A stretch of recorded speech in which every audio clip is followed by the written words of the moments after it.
What's up, guys? Hello, welcome to Jump and Shoot Bros. I'm Jump. I'm Caleb. I'm Jeremy. I shoot. I already said both of my things, Yep. so we're good. So I guess that means that we are bros, Yeah. right? So there we go. All right, well, welcome back to another fine, fun Monday night. Yeah. It is daylight outside as we're starting the stream. That has never happened. Yeah, I don't think it has. Are the days getting longer? No, we're on time today.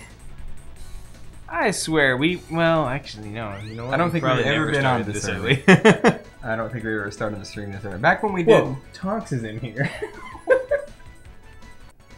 Wow. Where That door was shut for a long time. Where have you been? When Paul went out, so where have you been? Okay, well this is a bit of a surprise. We had an uninvited guest. So anyway, she'll probably want out here soon. On this fun episode of Jump and Shoot Bros, we're going to talk about, what are we going to talk about, Jeremy? the power of positive thinking. For example, perfect example, Mega Man X4. Literally the perfect game Yeah.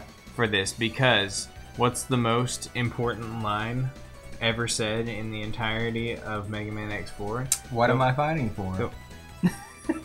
No. What's the line that Caleb hears more often than any other line when he's playing Mega Man X4? It's not over yet. Yep.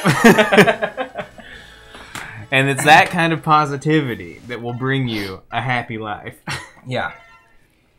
So yeah.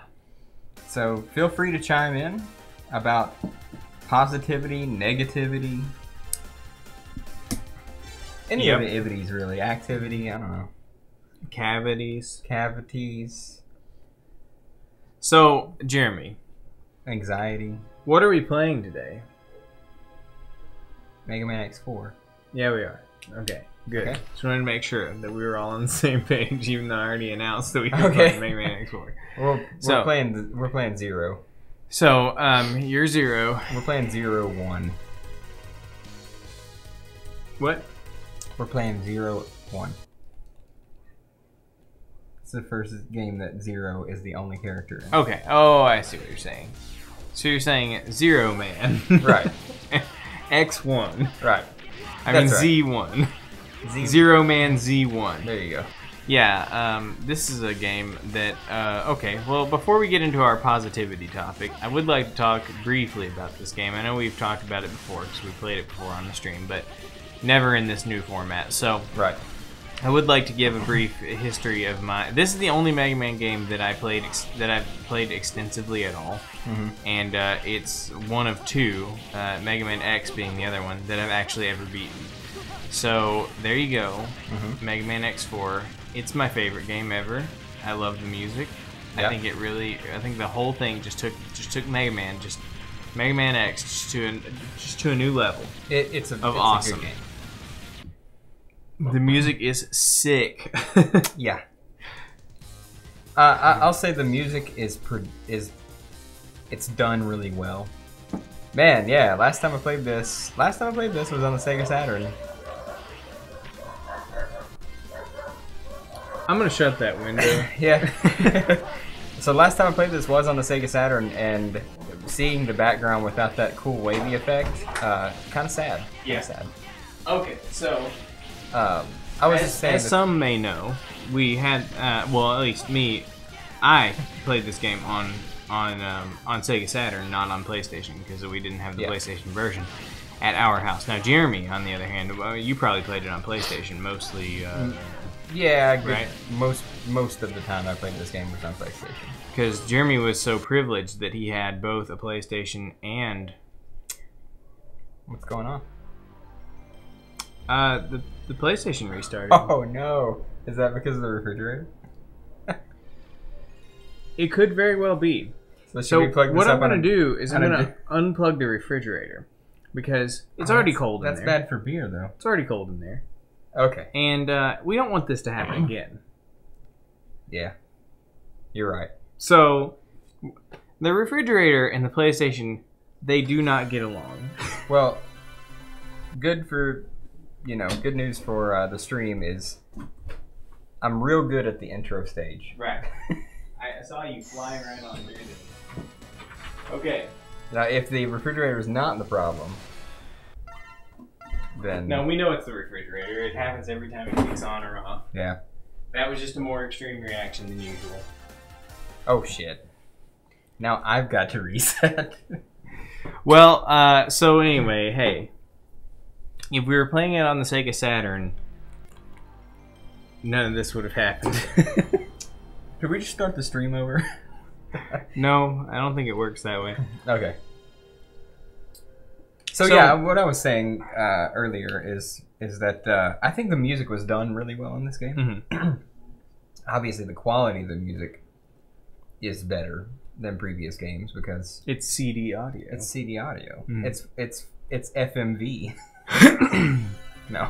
And I know I just the other day I was talking about how much I dislike CD quality audio and feel like it was the death of video game music. Right, and that's where I was actually going with that, is that I still like the classic Mega Man, classic Mega Man music and Mega Man X music as much as I do this.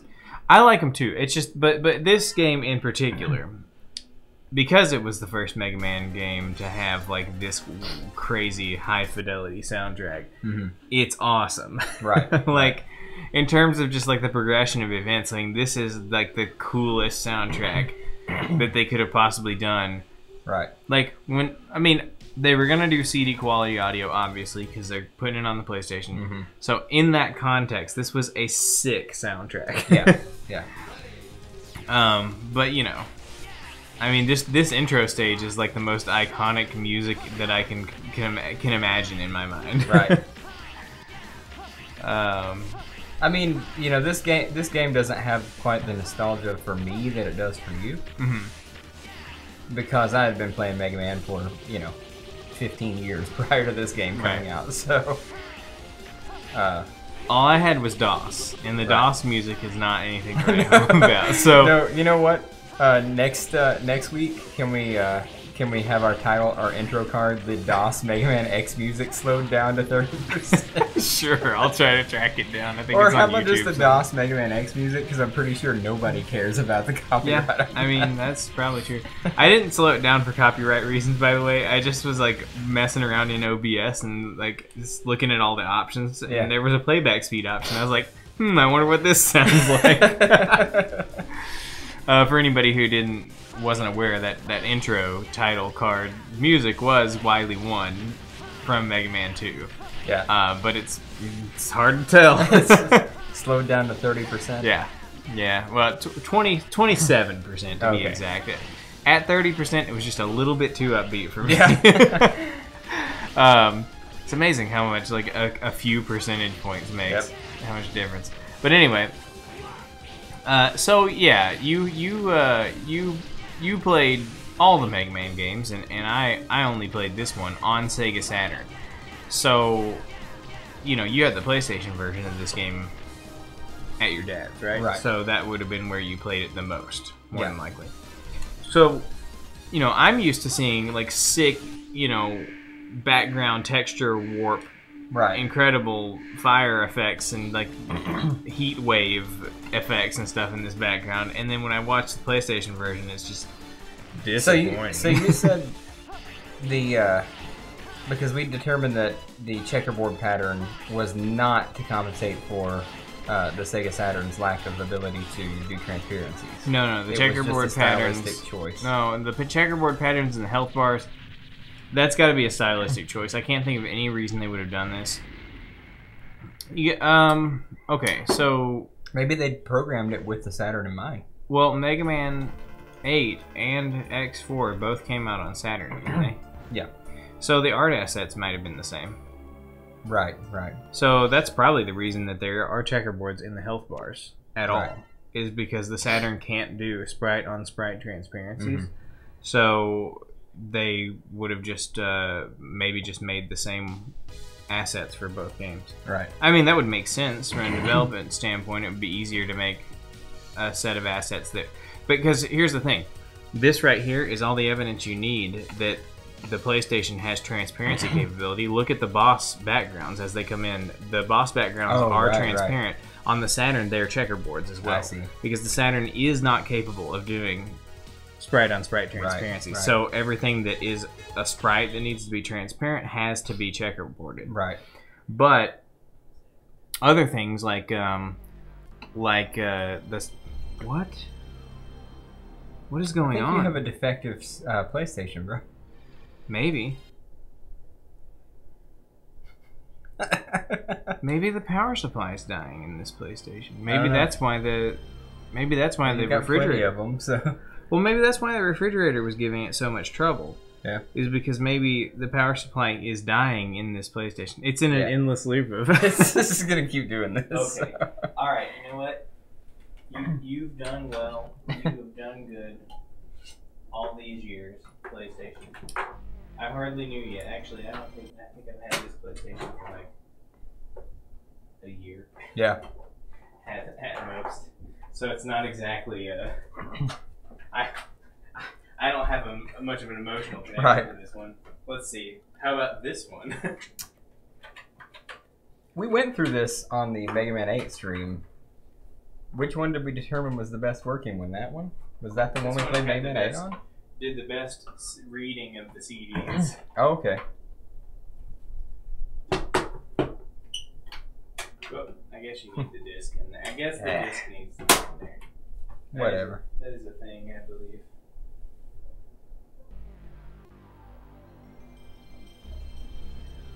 Well, you can plug the fridge back in, probably. Yeah, I guess we could. Let's see what happens. Now this one may not play. Hold on. Let's try this one. Live streaming. Am I right? This is why I have so many PlayStations. You never know when they're all gonna die. Well, our mama always said life is like an eBay lot of PlayStations. You never know which one's going to die. It's good to have spares. If you collect classic game hardware, it's good to have spares. Yeah. But this one seemed to get right in there, so I guess this one's good then. Cool.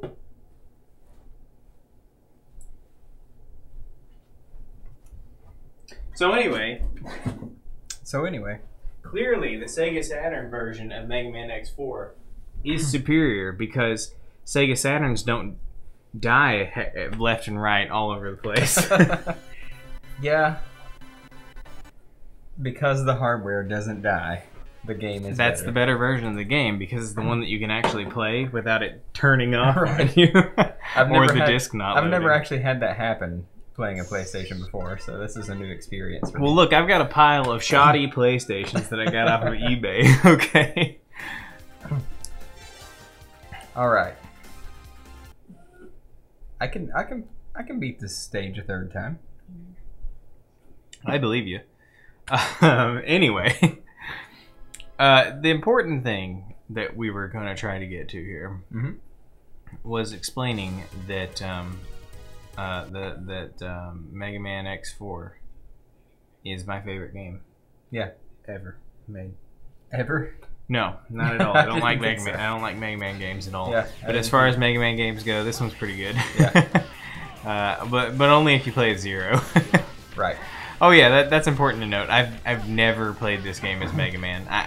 Well, okay, it's that's kind not of true. fun if you cheat and get the ultimate armor. Okay, is it fair to say that I've never played it as Mega Man if I've never made a serious attempt to actually like beat the game, but I have like gone in there as Mega Man and then been like, this is bullshit, and then turned it off? I mean, I haven't really played it as Mega Man. I just like got in there and like realized how much of a mistake that is. Right. Right. You know? No, yeah. I mean, I still like playing it as Mega Man sometimes because, you know, all, let's see, 7, 8, 9, 10, 11. All 11 mainline games that came before this, you played as Mega Man. So. Right, but Zero's just so much more fun to play as, but it's not bad as X because it's just like playing any other Mega Man game up to this point. Right, but like once you've played as Zero in this game, you're like, oh shit. Well, playing as Zero is a new experience, whereas if you want the classic experience, you play as X. Yeah, I don't know. To me, this game is only at playing as Zero. Right. I've played as X like briefly and been like, no. The fun factor is far better as Zero than X in this game. But I still play as X once in a while because it's still fun. Yeah, I guess. And it's a change up from the norm, which is always playing as Zero. Right. I guess that's a fair point. I'm just I don't know. I guess I have the same problem with playing as X in this game as I do with playing every Mega Man game, is that I don't have fun. Yeah. And so I'm like, well, this is not. I don't want this. I want to play sword slashy games. I don't want to play shooty games. Right. When I was a kid, I always looked at that symbol over there on the life bar and thought, why is Zero's symbol a weird red X? And then I realized that's a Z, but it looks like an X. Yeah, it's got an X. There's an X in there. There's an X in there. That was probably just laziness on the part. They probably just it was just the X and they turned it red and added some little accents. Yeah, they just palette swapped the X that was in there to red and then put couple little slashes. It's a Z. It's a Z. We couldn't be bothered to design a new. Is this the We Are Repliforce? Yeah. But we don't have time for this. Oh, come on, Jeremy. Cutscenes. That's how you get content ID strikes. Oh right. You can't do that. So anyway, as I was saying, the transparencies in the backgrounds. Yeah. The Saturn, has the opening scene there, which while you were playing it would have made more sense. The spotlights. They're the most obvious thing because the spotlights are transparent in this game and in the Saturn version. They're big, massive checkerboards flying across the screen. And you're like, whoa, that's not transparent. Yeah. Now, the interesting thing about that is that those checkerboard pattern, fake transparencies on an old school CRT TV, you wouldn't notice. Not really very obvious. Right. It's actually pretty convincing, but on this high definition, highly engineered modern digital display technology we have now, it's like super obvious. I guess my question is, why are transparencies such a difficult thing to do? Like, it seems like you could just take a pixel and adjust the transparency level on it. It's because of how like traditional sprite generators work. Sprites are like a hardware generated thing. They're not like in the PlayStation and like pretty much everything after. Sprites aren't really a thing. There's not really such thing as a sprite, right, so to speak, in a technical sense. In the PlayStation and anything after it, whenever you have 2D games, you don't have sprites in a technical sense. You just have, like, basically the whole thing is just composed of flat polygons with textures. So technically, like the quote-unquote sprites of the characters are actually just textures. They're the same as the backgrounds because it's all the same, because there's no distinct like sprite generator or hardware sprite manipulation occurring. Right. In the Saturn and the Super Nintendo and older systems like it, there's actually a piece of hardware in the processor of the machine called a sprite generator, and it was able to generate and manipulate sprites of certain sizes. These 16 by 16 or 32 by 32 squares of whatever you had in there. And the way they work and the way they display is like totally different than backgrounds, which is why the Super Nintendo had like super advanced features like Mode 7 and stuff that it could do to backgrounds, but it couldn't do any of that kind of stuff to sprites. Oh, okay. Because sprites are on they're basically on their own layer, and they're basically just stacked on top of or behind the backgrounds. Yeah. What? Oh, just the TV went out and everything, and it didn't kill the PlayStation. Oh, I did plug the fridge back in. So it is still affecting it. It's just that other PlayStation. Oh yeah, it's affecting the TV. It's not though. It's not affecting the TV. It's not affecting the TV? It can't be. Because the Super Nintendo is not affected by this. It's just the PlayStation. It's just the PlayStation. And the PlayStation 3 for some reason also. Weird. So it can't be the TV specifically. It's something in this chain of components is being weird. With the PlayStation specifically. Right. Maybe the PlayStation has like puts out like a weak sync signal. And whenever this little power hiccup happens, it causes the sync signal to dip too low and the TV cuts out. Because the capture doesn't cut out. Does it? I don't think it does. This does. That monitor does. Right. But that's a separate issue. This capture of the video doesn't cut out though, does it? It cuts out on the stream, yeah. Oh, it does? Oh. Yeah. Well, I don't know. Because I looked down there for reference. I'm like, oh crap, I can't see. So I look down there and it's gone too. Well, anyway, good times on the stream. Just I'm definitely going to have to... Every time the compressor kicks on the refrigerator, we just know. I'm definitely going to have to do something about that. I think the plan I talked about the other day of running a new outlet from the laundry room breaker is going to be the right plan for getting the fridge out of the equation. Yeah. Oh man, the strange electrical problems you don't expect that you're going to have to deal with. Anyway, yeah. So I guess my point there with that technical mumbo jumbo is that the way sprite generators work, they just can't do. They can't do like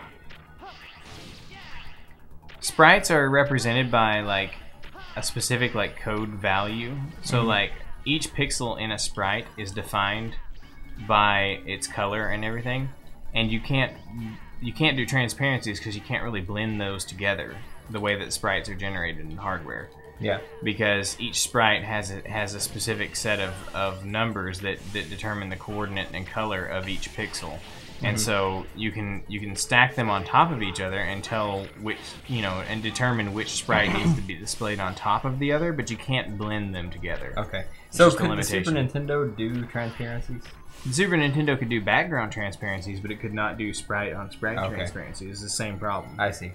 And the Saturn is basically just, functionally, the Saturn is basically the beefiest Super Nintendo of all time. Right. I mean, not really, but, functionally it is. Right. Architecturally, it doesn't really have anything in common with the Super Nintendo, but how it works, though, is almost the same, only way beefier. But strange that so many of the same games were released on the Saturn and PlayStation, because they weren't really the same hardware at all. No, but they were similar enough in capability that it was possible to port from one to the other. Right. The PlayStation could do 2D okay because it just totally did a completely different concept on how it handled 2D. It was okay at 2D, but not nearly as good as the Saturn. So you got a finished game. How does porting from one console that's completely different than another console, how does that work? Well, probably the engine itself for the game has to be more than likely built from the ground up on both consoles. Yeah. But all the art assets can just be dragged and dropped from one to the other because it's just drawings basically. Right. Pixel drawings. So all you have to do is convert, the art assets file formats over. Right. Between the two, and then you just have to build whatever parts of the engine can't be made modular. Because certain aspects of a game engine are high level enough as far as the code itself that you can just pick it up and drop it right into a different platform, but you need to build a low-level foundation underneath it that is specific to that hardware. Right. So more than likely, they just have a separate low-level engine for PlayStation and Saturn, and then there's higher-level modules of how the game logic works that they can just drag and drop right over. Right. And then all the art assets more or less drag and drop right over, and then it's just a matter of fine-tuning it and making sure that both games play the same. Right. But I mean, it's not like easy or trivial. I'm sure. I'm sure it's a major pain to do it. But anyway, yeah. Well, just the way I was thinking, like it. I guess like I can't wrap my brain around like these are different architectures, different ways of making games all together, like or making consoles all together. But you've got a company, a third-party company like Capcom, who's making one game and making it compatible with all these different technologies. That's always been weird to me. I don't understand how. Like I guess the program's the same and the game design's the same. They don't rebuild a game. No. They just have to change the way it interacts with the system? They just change how it interfaces with the hardware on a lower level. Okay. And sometimes that may mean like massive rewrites to system, like portions of the system, because there may be aspects of how the game.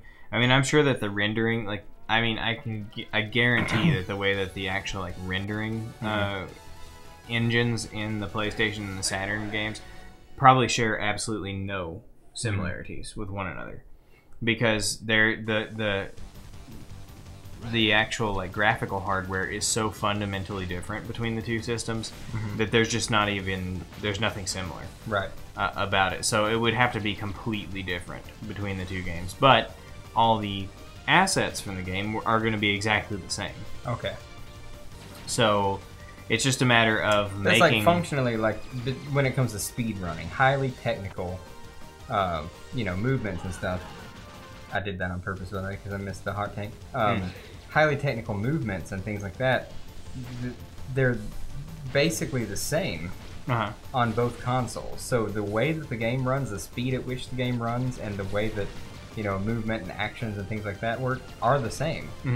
Which is just incredible to me because it's completely different technology. Well, like I said, the higher level game code, like the actual like systems of the game's logic and stuff. Yeah.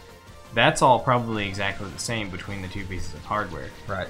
The stuff that changes is going to be lower level stuff. How these processes boot up and function in the two systems are going to be different because they're different hardware, different needs, and different requirements, and different amounts of RAM. That's a really big one.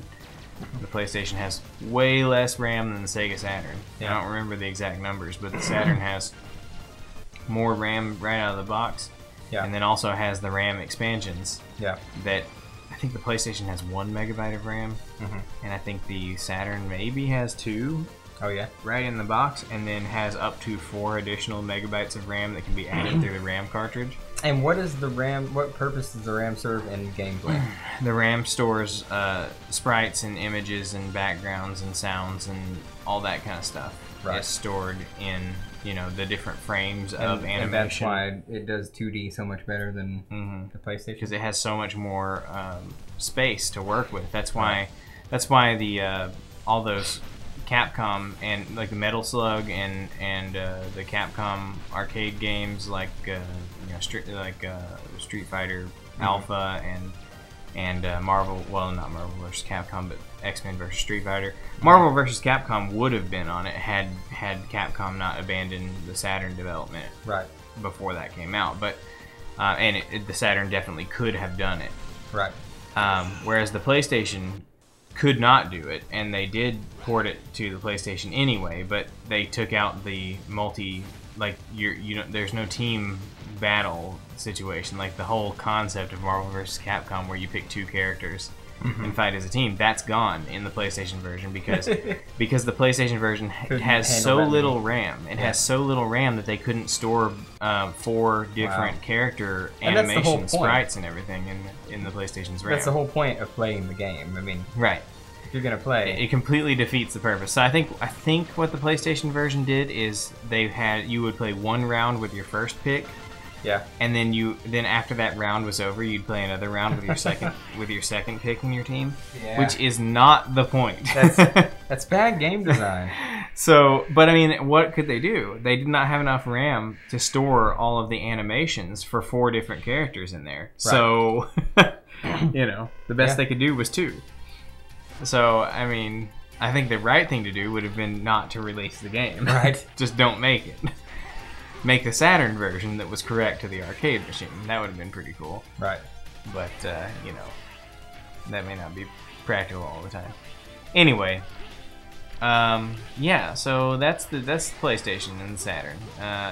There are differences there, but really once you build, like, the core systems that interact with the hardware on a lower level, the higher level code is usually pretty portable, unless there are certain specific things that need a serious rewrite.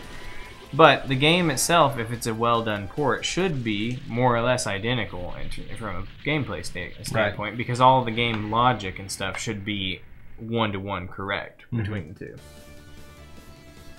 two. So. Yeah, it's always just been something interesting to me because I know that they're completely different technologies, so I just didn't really realize how that all works out. But yeah, and then you had the same thing, with the PlayStation 2, the GameCube, the Xbox. They all had ports of games, and they're all very different hardware. Well, the Xbox and the GameCube, not that different, fundamentally. The PlayStation 2, pretty different. Yeah.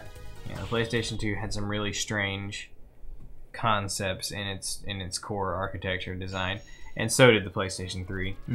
Sony does that. Right. Not anymore. Every game system is exactly the same now. Yeah. Including, like the PlayStation 4 and the Xbox One are the same game system. And the Nintendo Switch. Well, the Nintendo Switch is a cell phone. Yeah. Actually. The hardware inside of the Switch is cell phone hardware. Or tablet hardware. Forgot. So, yeah. That's what you're dealing with the Switch, is that it's basically just it's basically a Samsung tablet with a Nintendo name on it. So you think those high level next generation graphics that you get from Super Mario Odyssey, those are cell phone graphics? Yeah, I believe it. I mean, it's an NVIDIA Tegra chipset that's in a tablet that's purchasable on the market. Yeah.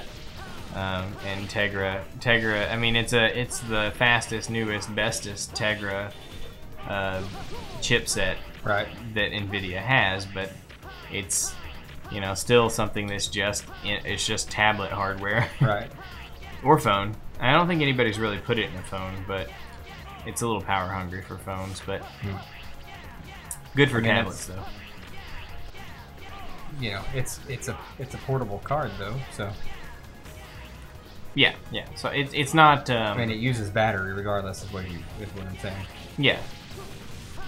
But yeah. So the Nintendo Switch is a phone, and it's an N-Gauge. That's what it is. It's the N-Gauge. You actually bought an N-Gauge? Hey, this guy bought an N-Gauge. I saw an N-Gauge at a Goodwill one time. Yeah? Almost bought it. Yeah? Didn't do it though. Just so you wouldn't have some random guy call you on it and say, you actually bought an N-Gauge. No, I actually regret not buying it. Yeah. Because I would like to have it. It's such an oddity. Yeah. I wanted it so bad when I was a kid too. Like a phone that plays games. Yeah. Holy crap. I mean, it was ahead of its time. Yeah. Because the only games at that point were like Snake on the Nokia 2600 or whatever it was called. Yeah, it was really, I mean, it wasn't good, but it was far ahead of its time. Right. I mean, honestly, some of the stuff that was on there was pretty damn impressive. There was like a Tony Hawk game. Oh yeah? And it was like a full 3D, like, oh wow, skating around. Like, it looked like shit, but I mean, it was amazing. It was kind of amazing. So that was right around PS1 era, right? Yeah. Yeah. And, well, I don't know. Yeah. No. That would have been like, I mean, 2000 like, maybe? That's still PS1 era. Yeah, but that's like the end of PS1 era. That's like PS2 is coming out later next year, you know? Yeah, but what did we have in portables? We still had a freaking Game Boy back then. We had Game Boy Advance, I think. Yeah. It was way more impressive than the Game Boy Advance, what it was capable of. It's just that the screen was, like, it was the worst idea ever. They had a What? They had a vertically oriented screen, like, on a... Because that was the future of gaming, Caleb. They were all going to be in tall screen. Yes. That's the opposite of what we need. Game Boy was bad enough having, like, square screen. No, man. You know, all those new tall screen movies that are coming out. What we didn't realize is that, you know, the time is going to come like now where people do vertical video on their phones all the time. Yes. As if they are literally retarded and don't realize that no screen is that way. I do vertical video on my phone when it's just something I want, like, to keep for my kids, because it's quicker to me to just... Then, like, turning your phone sideways? Yeah, because the screen flip in my phone, you turn it and you have to wait. And if my kid's doing something really funny right now, I just flip open the unlock, like, you know, got the camera right here. I just do this and hit record. I see. That's the only time I use vertical video. Yeah. You disgust me. Yeah. Well. I hate it so much. Like, oh man, at work. And see, here's what I don't understand. Why don't phones just automatically orient widescreen in a smaller format when you're holding it vertically? Well, I think that would be the way to go, but I think they want to, for whatever reason, they want to give you the option to record in vertical, which I mean, I don't know why that became vertical a thing. Vertical is better for things like Snapchat and whatnot, where it... Well, maybe, but... You know, but at the same time... Instagram, or whatever you call it. Yeah, maybe, but at the same time... it's only good for, like, vertical video only makes any sense if you're viewing it on a phone also, which I guess a lot of people are going to be viewing things that they record on a phone because you're going to post it up to Facebook and then other people are going to look at it on their phone. Right. But it's only good for that one context. Whereas, you know, landscape oriented video works fine in both contexts. Right. Because you can rotate your phone to watch something easily. And then also, if you happen to be watching it on a computer, which, you know, a lot of people have computers still. I know it's not super common. Yeah. I mean, I watch or the other thing, YouTube on tablets. I mean, good lord, you know, people do a lot of stuff on tablets too, and most of the time your tablet's going to be, you know, flipped sideways. I do a lot of my... YouTube watching on my TV. Yeah. Well, anyway, I hate vertical video. Fuck you. What? This is Split Mushroom Stage, by the way. You said something about endless staircases. There's more to it than that. Yeah. The staircase is the only part I remember, though. I mean, there's definitely a lot of staircase in this level. Don't get me wrong. We're not done with it either. But man, look at how awesome this game looks. Yeah, it looks really good. This game looks so sweet. Yeah, like there's just the backgrounds are so cool and rich and textured. I love it. I love that ladders are optional in this game. You can just jump up the shaft and keep climbing. Yeah. Rather than having to climb the ladder. I love this game. This game's really cool. Yep, it's a cool game. Agreed. Anyway, so all right. Well, we BS'd about a bunch of stuff that wasn't our topic. Yeah. So do you want to get into our topic yet? Yeah. I mean, into our topic was your idea, but it's something we've been talking about a lot. If you want to get started, man, just give us your experience with positive thinking lately. And well, what it's done for your have life. found that so I spent most of my life thinking pretty negatively, and I thought it was pretty cool. I wore a fedora. and I talked about nihilism. Yeah. And I just spent a lot of my time just thinking about how pointless life was, right? And I thought that was doing me really well. Yeah. And I was really being quite successful at life in that context. Who are you talking about? Because I've never seen you in a fedora. Oh. I don't know who you're talking about. Oh no, I'm just memeing your typical your typical nihilist atheist cool cool guy, I see internet guy. I mean, you really do fit the bill if you threw a fedora on your bald head right now. Yeah, I know. It would look pretty styling, except for that I wouldn't be able to live with myself anymore after that. It's a real shame. This is taking a long time to load. It is. These split mushrooms levels. No, I think we're frozen. No, Jeremy, we're not frozen. It's working through some issues right now. This disc might be scratched a little, and this isn't our best PlayStation for reading discs. No, our best PlayStation just crapped out about 5 minutes ago. So anyway, you gotta have faith, Jeremy. Yeah. Oh yeah, I'm thinking positively, but I'm also seeing the same rotation of things happen. Yeah. It's now loading, flashes for a minute, then I hear it go, and then it stops flashing, and then it starts flashing again. I feel like we're in a loop. Well, you might be right about that. I think we need to close the loop, bro.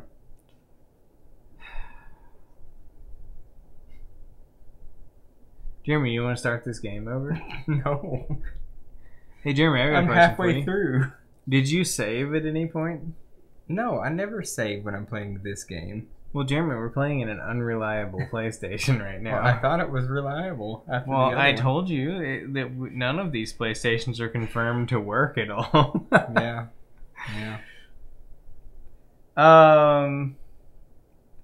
So trying to think positive here. Can I open the lid, like clean off the CD and put it back in there? I don't know. I mean, there's not a lot of options, so yeah. let's give. I don't know what's gonna happen. PlayStation might be like, "Lol, sorry, bro." Yeah, it's a little scratched. Pay no attention to the gray disc that we're looking at. What? PlayStation discs are always shiny silver. They're always that way.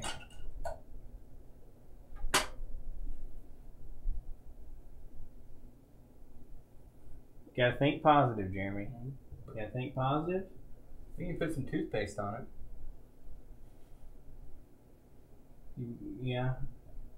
I don't know. Does it work with Cool Mint whitening toothpaste? I don't know. Isn't that the old thing though? Like you put toothpaste on your CD and rub it in. It is. Rub it around. That is the old thing. Yeah. Actually. You know what we could do? We could play this on the Raspberry Pi. That doesn't help our current situation at all. No. Unless we save the game on there, which we may have. I don't think so. PlayStation. May I ask you what exactly the problem is?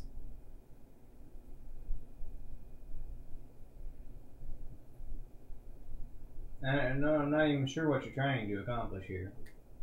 He's just trying to rush Zero over to Biolaboratory Area 2. All you need to do is read the disc. Just read it. I don't understand what the problem is. Let's get in there and give that laser lens a little bit of a wipe. It's fine, guys. This is definitely going to work out. You know why? Because I'm thinking positive. Mm-hmm. And positivity is really what it's all about. Yeah. But it may not work. Doesn't always work. But hey, on the bright side, we have pizza. Mm-hmm. I mean, we got a little bit of pizza left. You can have some beer. I'll have a guys.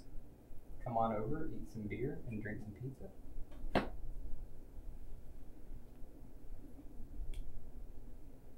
So, this right here, what's happening to us right now, this is the reason that we need projects like PSIO to get done, all right? PlayStation. PSIO. PSIO. It's a project to be able to plug a card into the parallel port on the back of the PlayStation that takes SD cards and lets you play discs, lets you play game images off of an SD card. Oh yeah. That way, you completely avoid the faulty disk drives in PlayStations, because PlayStation disk drives are failing left and right. Right. But it would still play like original hardware. Yeah, it's just loading in off the parallel port instead of off of the disk. So it wouldn't. So be it's like still the emulated? authentic experience. Okay. No, not emulated at all. It's played off the same hardware, exactly the same. It's just not loading off the disk. Okay. So it would be exactly the same experience. We probably should come up with a solution to this problem. Oh, we will. So here's what we're going to do. We're going to have a brief intermission. So while we're on intermission, you're going to get to enjoy the dulcet tunes of Mega Man 2 Wily 1 slowed down to 27% speed. And then whenever we're done, once we return in a couple minutes, we'll hopefully have Mega Man X4 working. Okay? All right, we'll be right back.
hey, we're back.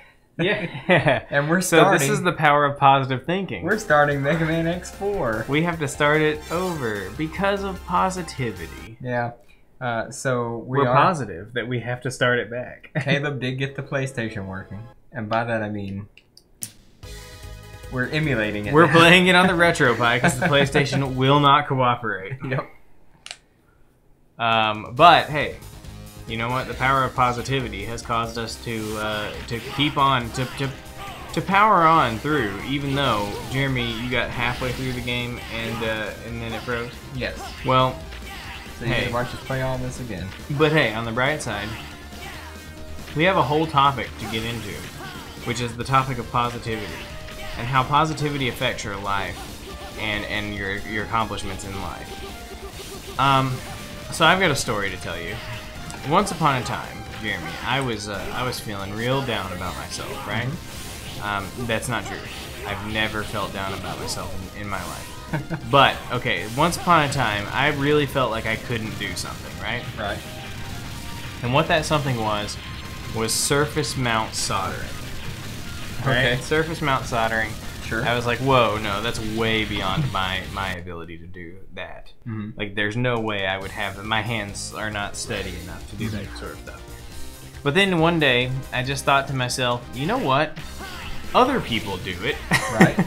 And because other people do it, there's no way that I can't do it. Like, right. that doesn't make any sense. I'm just making excuses for myself. That's a bummer. That's a bummer. Yeah. That controller's falling apart on you a little bit? It does that. Okay. See something I've noticed with DualShock 3s is that the plastic is not very sturdy, and the little screw standoffs inside of them tend to crack over time. Mm-hmm. Especially if you happen to get your controllers used. Yeah. Because, I mean, who knows what the previous person did to it. Right. So yeah, that controller kind of falls apart a little bit. Yeah, I'm not doing so hot right now. Now the DualShock 3 controllers, like the actual DualShock 3 controllers, not the 6-axis like those, they're pretty sturdy. I don't have any problems with those, but they don't really work very well on the RetroPie. Oh. The extra power juice that they pull for the rumble causes weird stuttering issues. Oh yeah, it's weird. But anyway, so those are the ones we end up using on the RetroPie all the time. Right. But that one is falling apart a little bit. Well, anyway, I felt like I couldn't do it, right? Because it just seemed like such a daunting challenge, you know, and for a long time I didn't try. But then, you know, eventually I just realized other people are doing this. Like, it's a thing that is able to be done. So why would I not be able to do it? So I just went ahead and bought some boards and some chips, and I tried it, and I failed. I failed miserably, and I really fucked it up.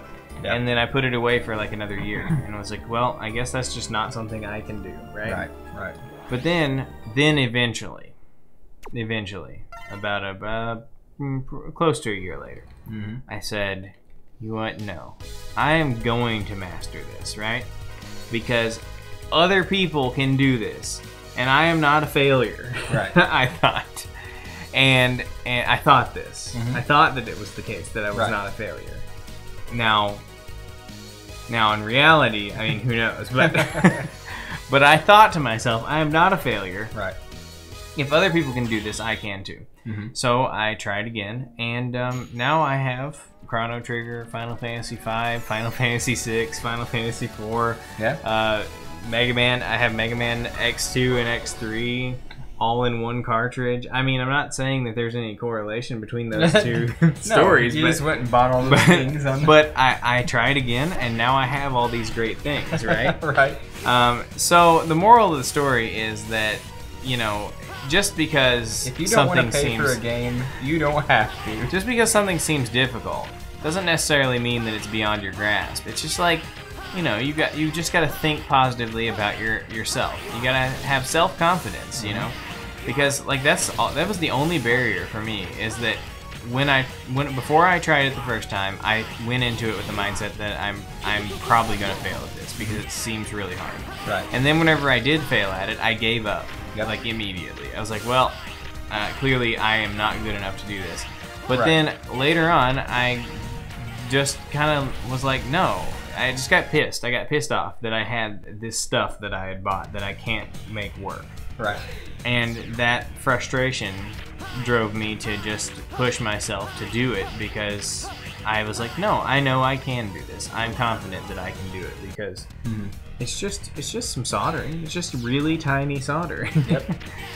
And it turned out the main issue that I had is that I didn't have good technique. The reason I didn't have good technique was because I was not practiced. Right. And the reason I wasn't practiced is because I gave up too quickly. Yep. I wanted to succeed the first time, and when I didn't, I gave up. Right. I let that failure get to me, and so what it sounds like to me is that you already had a preconceived notion that you couldn't do it, but then you said, "I'm gonna try it anyway," and then when you didn't get it the first time, you were just, "Yeah, I knew I could do it." Right. But, you know, I thought I'd try. It confirmed my suspicion that I was not good enough to do it. Right. And so that mindset allowed me to not have Final Fantasy 4, 5, and 6 and Chrono Trigger and Mega Man X 2 and 3 and such for a year before I finally got all of those games. Right. And then since then I've only expanded that. But here's the thing, even in that exact same topic, I've had similar walls I've hit and thought I can't do it. Like I've hit the limit of my ability, right? Right. And then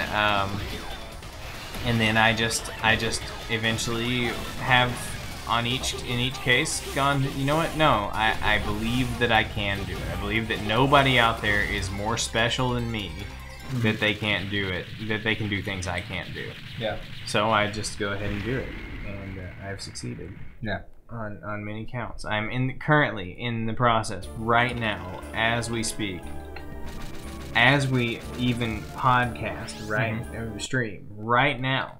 I am pushing the limits of my soldering abilities.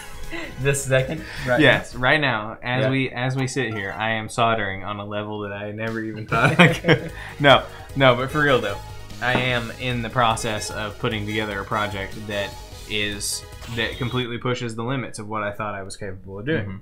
And I haven't succeeded yet because I don't have all the parts yet, so I haven't actually finished the entire thing, but it is in the works. And I believe that I will succeed, even though it's the most technically difficult thing I've ever done. But it's all about positive thinking. It's all about self-esteem, right? Sorry, this controller's a lot different, so... Yeah. I might not be able to do it as fast, but we'll still get through it. Okay. This controller's a great controller. That's a great controller. This is a really good PlayStation controller. Fantastic controller. Yeah. Whenever I saw this controller, Jeremy, I saw it sitting in the case at Game Exchange, and I saw that it still had all of its texture. Yeah. To the plastic, it wasn't shiny, and I was like, I have to own that. Right. Because that means that this controller sat probably in somebody's video game basket as the Player 2 controller that no one ever played. Right. This is basically a brand new place. It's a time capsule. Yep. So yeah, that's a good controller. Well, maybe tighten up the buttons on this one. This will be a great controller. Yeah, I don't think PlayStation 3 controllers can be great controllers. Because these are just really squishy loose buttons. They are, and the PlayStation, I think the original, the 6-axis controllers are just really squishy loose controllers. They're gross. I don't like them. The DualShock 3s are much better. Yeah. But they don't really work very well on the RetroPie, so it's kind of a catch-22. But anyway, if they're fully charged, they work okay. But my DualShock 3s are both dead right now. Right. You know it's Chill Penguin back there? Yeah. Chilling. Well, and there's a Frozen Buffalo Man. Yeah. He's back there. What's his name? Blizzard Buffalo? Blizzard Buffalo, yeah, he's back there too. Yeah, I think Frost Walrus likes to make ice sculptures or something. Yeah. Or maybe that's actually them. I think it might actually be them. Yeah. It's like a museum. Yeah. It's gross. It's scary. Museum of dead robots. Yeah. It's a mortuary. Right. Yeah. So anyway, that's my story about soldering. That's just a good example that I have of things where I thought I couldn't, and then it turns out I could. But it just was the fact that I pushed myself to do things that I thought I couldn't do. Okay, so ultimately, and have achieved those things, right? Right. And so that's a good example of doing something that you don't believe you can do. You know, overcoming the odds and doing it. Mm-hmm. What about I guess my topic will be overcoming complacency. Yeah. Basically just accepting your crappy fate, even though you can do something to change it. And that's a good one too, and I have thoughts on it as well. Would you like to lead, lead a discussion on that? So Caleb and I recently have I guess really started discussing the idea that both of us really need a renaissance in our life when it comes to our attitudes about work and life in general. Mm-hmm. And work-life balance. Work-life balance. No, not that. Life-work balance. Life-work balance. Not for me. I need to get a work-life balance. Sure. We have opposite problems, Jeremy. Yeah. But anyway, so you know, I've been thinking on my actions lately, and I've been acting like a real chump when it comes to my attitude. Mm-hmm. And basically, it just comes down to, you know, I had a few rough weeks that turned into a couple of rough months at work. You know, while that was going on, I had some kind of, I guess, unfortunate things come up in my business too, as far as expenses and stuff, and I kind of got to like a full like screw it, you know, fuck it, I don't care anymore mode.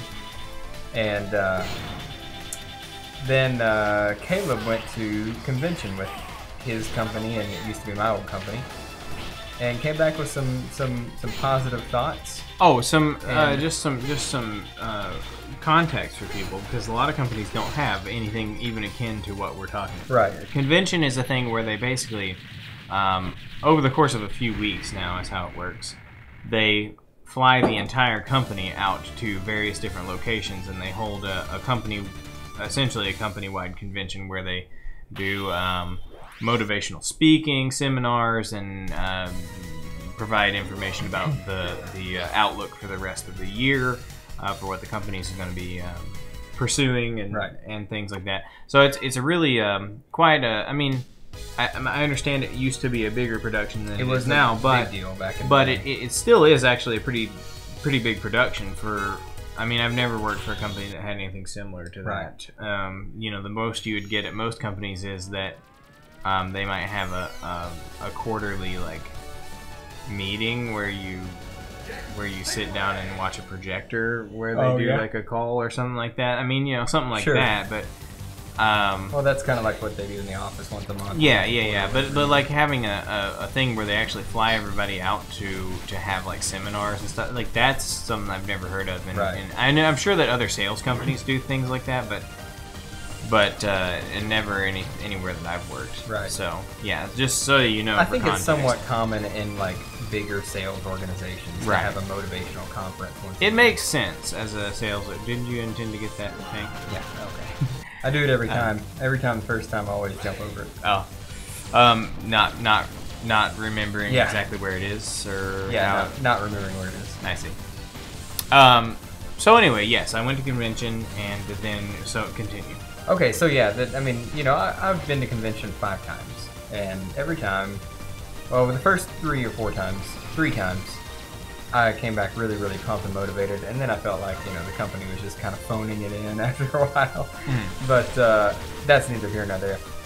Caleb went to convention, and my attitude's been in the crapper lately, but he got a lot out of convention, so we were talking about it, and I was just remembering all the things that I used to believe in that made me successful in sales and in business to begin with, and I you know, kind of let them go by the wayside. And Caleb comes back from convention, you know, talking about the stuff that I've always known, but have just kind of let go. And so we had what we talked like 6 hours that night on the phone. Yeah. 11:30 to 4 something. Yeah, it was a late night. Yeah, and we had to get up the next day. I mean, like, well, neither one of us had to get up the next day. We were both not working the next day. But we talked for a long time specifically about this stuff, just about being more positive and having a better outlook on just your company and yourself and your job and kind of stuff? Getting the E-tank instead of letting it go. What kind of stuff what kind of stuff are we talking about here, Jeremy? Because so far it's been really vague. So I mean, I'm telling a story right now. No, I know. But basically, what I've lost sight of is it doesn't matter what situations come about. Everyone has the same situations. It's what you do with what you're given that matters. And so I went out after we had that very good talk with a better attitude, and I hadn't made a sale in a month. It had been a month since my last sale, and I went out and made 3 sales that week. And for me, like for Caleb, he can make 10 sales in a week because he can do 6, 7. Yeah. You can have 7 appointments. Well, I have 2 to 3 appointments. So 3 sales means that I sold on all of my appointments. Right. And that's, and it's a big deal for me to make 3 sales in 1 week. That's the same amount of money I used to make in a month. 3 sales is a month's worth of pay. Yeah, I sell much smaller things that make me much lower commissions than he does, but I sell a lot more of them. So that's how that works. I sell fewer things for a lot more money than anything I've done before. My commissions are huge when I sell, but I don't get a lot of appointments, 3 to 4 a week. That's pretty typical. And then if you sell on 1 or 2 of them, that's great. But I sold on 3, and that basically made my month. It made my entire month. And it all has to do with the way I walked into those houses. I walked into those houses with my head up and excited. The customer could tell that I was motivated and pumped to be there. It made all the difference just in my presence in the home, in the customer's home. And I know that on at least 1, if not 2 of those, I would not have sold that product that I sell had it not been for my attitude adjustment and the change in my attitude. So all that to say, that's what tonight's topic is. And if anybody's watching and wants to talk about it, feel free to chime in with your stories or your negative insults that you want to hurl at us for talking about positivity or whatever you like to do, and we will deflect them like a gauntlet to an arrow. I don't know. Like a goo terrier. Like a goo terrier. Like a goo terrier to a angel arm pistol. Yeah. Okay, so I went through much the same experience as you. At the same time, because we had the same conversation, right. And then both went out and did the same thing, which is that I made a lot of sizable sales that otherwise probably would not have been sizable sales. And it was due, again, for the same reason, to a change in attitude. Going into the situation with a positive attitude, with excitement towards what it was that I'm trying to sell to someone. And that's the thing. We're talking about it in terms of sales, but this is true for everything. That's why I used my soldering example to start with, because I wanted to demonstrate the idea that, having a good mindset and self-confidence is important for anything that you try to do. But in our case, and specifically the story we're talking about right now, it has to do with having a good attitude in doing our job, which is a sales job, which attitude is everything in a sales job. Yep. And so basically I realized that going into these jobs, believing that I'm going to succeed has been the most important thing to me succeeding, because if I believe I'm going to succeed, then I do everything I need to do to make sure that I do succeed. Right. And a lot of it is positive attitude and being excited about what I'm selling, and a lot of it is making sure that I do the things that I'm supposed to do. It's so easy to become complacent in this kind of work where you will kind of half-ass your presentations and not dig deeper with a customer to find out what their needs are. Yep. Just because you're being complacent, because you feel like you're just going through the motions, and you are just going through the motions of your work, and you're not really treating your customer like they're a person, because you're treating them like they're a job ticket rather than a person. And that was an issue that I got into really, really bad for a couple of months before going into convention, and then having kind of a readjustment. Which actually, my readjustment about this sort of stuff happened before going to convention. Oh yeah. I actually realized that there was a problem and that I needed to change myself before going to convention. And so it was like a week leading up to convention that I started doing some of the reading I was doing, and started rethinking my attitude. What reading were you doing before that? Well, I was the one who suggested that we do some reading as a group, and we started reading the Art of Closing the Sale by Brian Tracy. Did you find that book? Or no, that was actually suggested by Danny. Okay. Because Danny knew that Brian Tracy is good to read. I was always a big fan. I've been a big fan of Brian Tracy since before Defenders. Mm. And in reading, well, not reading, listening to, but whatever, same difference. Mm-hmm. That book, that immediately got, like, the first chapter of that book is about your attitude and your behavior. And then the rest of that book is like super dry and terrible. Really? Because it's about specific sales scenarios where it's about specific closes. Yeah. So he's going through close after close after close of possible scenarios where you would use a different type of close. Okay. And every close has its own name, and every close has its own technique and stuff. And I'm like, well, this is an overload of information. I can't deal with this. Yeah. But I did pick out some good stuff that I liked in there. And I think that's the important thing, is that I suspect he doesn't intend for you to memorize all the closes. No, that's not the point of any sales book. I think you gotta get a few takeaways. I think he's throwing everything he knows at us, and hoping, and the hope is that you will hear something that applies to you and your situation. Oh, Brian Tracy's got a lot more than one book's worth of stuff. Oh, I'm sure. But you take the things that you think apply to you and your situation and the product you sell, and that's the biggest thing. Is he's like, different products need different closing techniques, and different products and different customers need different closing techniques, and you need to understand what is what. So I took away a lot of concepts from that book, and a lot of stuff about attitude and things like that, and I said, you know what, I'm gonna fix my attitude. I'm gonna fix my attitude. Then I went to convention, and that just compounded the whole thing, because convention had all the motivational stuff going on, and I realized, I've never been much for the motivational speaking stuff and like the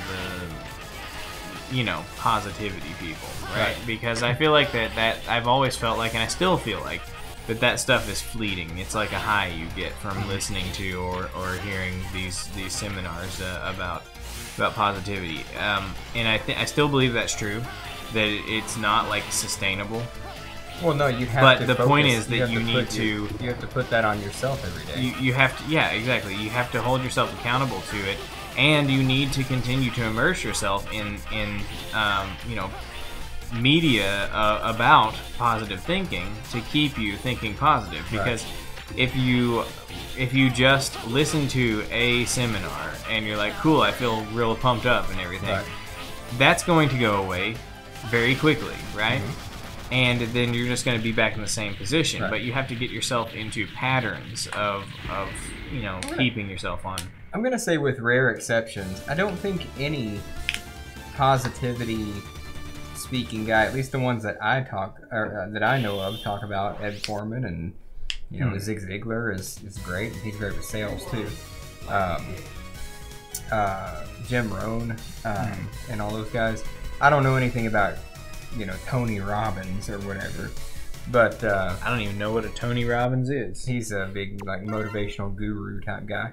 But like Ed Foreman's all about positivity, and he's all about having one terrific day, and if you can learn the formula to having a terrific day, then you can repeat it again and again. Systems are the solution. Yeah, well, basically. But I think with rare exceptions, I don't think that any of those people say, come to my seminar and your life will be changed. It's come to my seminar and learn how to get yourself in the pattern of motivating yourself on a daily basis. Well, and I don't think that that's something that people necessarily are saying at these seminars. I think that the issue is that that's how people consume this kind of stuff. Is they consume it as if this is going to be a life-changing thing, but it's not. The media itself is not going to change your life. Right. You have to choose to change your life, and that's probably going to involve consuming more of that kind of media over time, you know, and creating habits in yourself to deal with your own negativity, because we're all we're negative creatures. I mean, that's just our base. That's our base, you know, state is negative. So you have to work hard to make sure that doesn't take over your mindset. And that's, you know, that's really the main thrust of the whole argument here. It is that, you know, being positive is something that you have to like do actively. Yep. And you can't get complacent, and that's the biggest problem, is complacency. Yes. It's easy to do. And that's my biggest problem. It's hard to even detect, you know. It's hard to detect that it's happening. I mean, it's easy for us to shut out the reality of it, you know, and blind ourselves to it. Well, see, I didn't even I have my fingers here, and I slid into that. This controller's not good, man. I am blaming the controller 100%. Are you sure you didn't double tap the D-pad? Yes, I'm sure I didn't double tap. Don't one of the triggers do like an R3 or R2 or L2 do dashes also? No. No? No. Maybe that's the Sega Saturn. Maybe so. But the no, I mean, I'm having trouble with the controller anyway. But that time I just straight up wasn't even anywhere close to the dash button. Anyway, no big deal.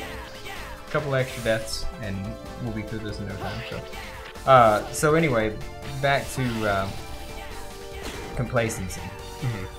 That's my biggest problem. It's not that I don't think that I can do anything. Like, it's not that I'm sitting around thinking I'm just not good enough for that, or I'll never be able to do that. It's that I know that I can do something, but I don't wanna right now. Like, I don't feel like it right now.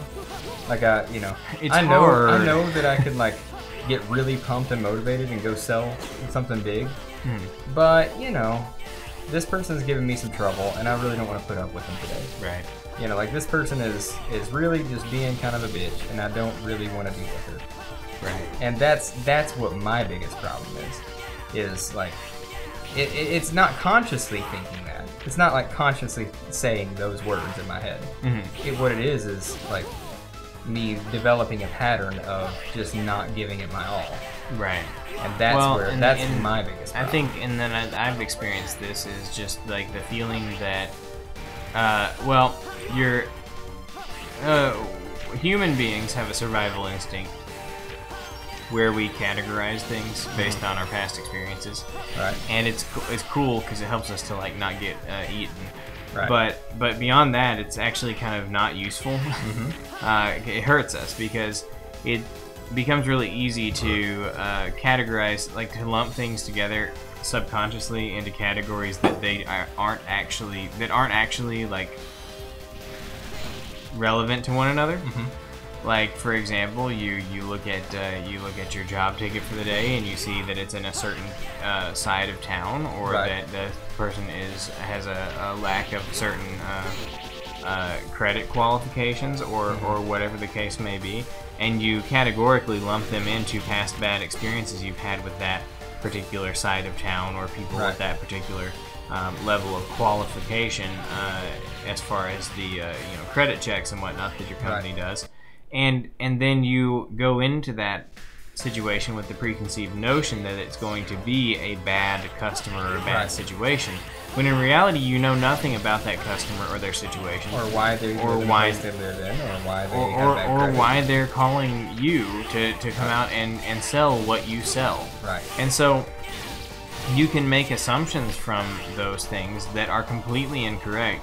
And because you've made the completely incorrect assumption, you behave in a way that is not actually going to yield good results. Right. Because you've given up. Because you give up on that person before you even get a chance to know whether or not it's going to be a good situation for you, right?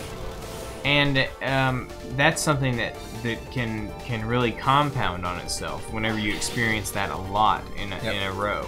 Prejudging is just giving up before. And if you experience bad situations over and over again, it becomes very easy for you to prejudge everything, because everything becomes part of this category of bad. I think at the height of our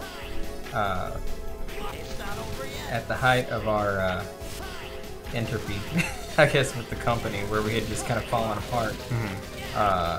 We were blaming the company, the customer, the freaking, sales agent that sold the job. Like, we were blaming literally everything for every problem that we had. Right. These are crappy customers. This is a crappy sales process. This, this sales agent lied. This, the marketing is deceiving. And there were aspects of that that were true. But they're not a crutch for us to. But we ended up using it as a crutch to lean on for everything. Every time we didn't perform. And when we performed, it was all us. It was like, fuck yeah, I sold that big job. But when something didn't go right, it was like, well, because of this and this and this and this. Right. Not because I didn't give it my all. Of course, I gave it my all. Right.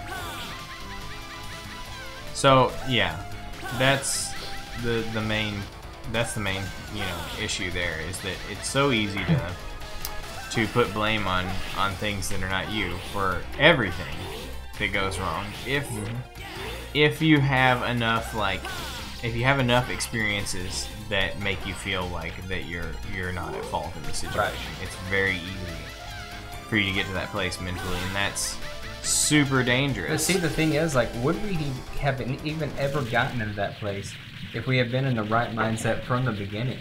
Like, would we have had as many bad situations that would have caused us to get that complacent? Well, I don't know. I mean, I feel like that part of getting complacent, for me at least, was that I was successful. Okay. For a long time. Yeah. And didn't really put any effort into being successful. I just was. Right. And I did very well for a long time. Basically, I mean, I guess just riding off of luck more than anything. I mean, I was doing my job properly also. Yeah. But it wasn't out of being like super pumped up about doing the job. It just was easy to do the job right?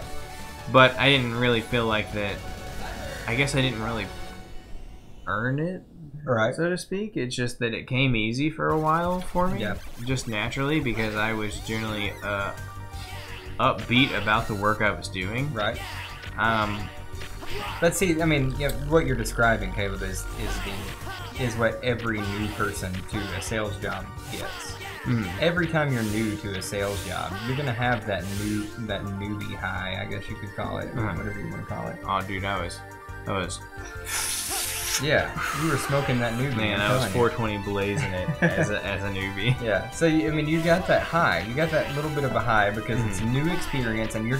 But see, the thing is, all the freaking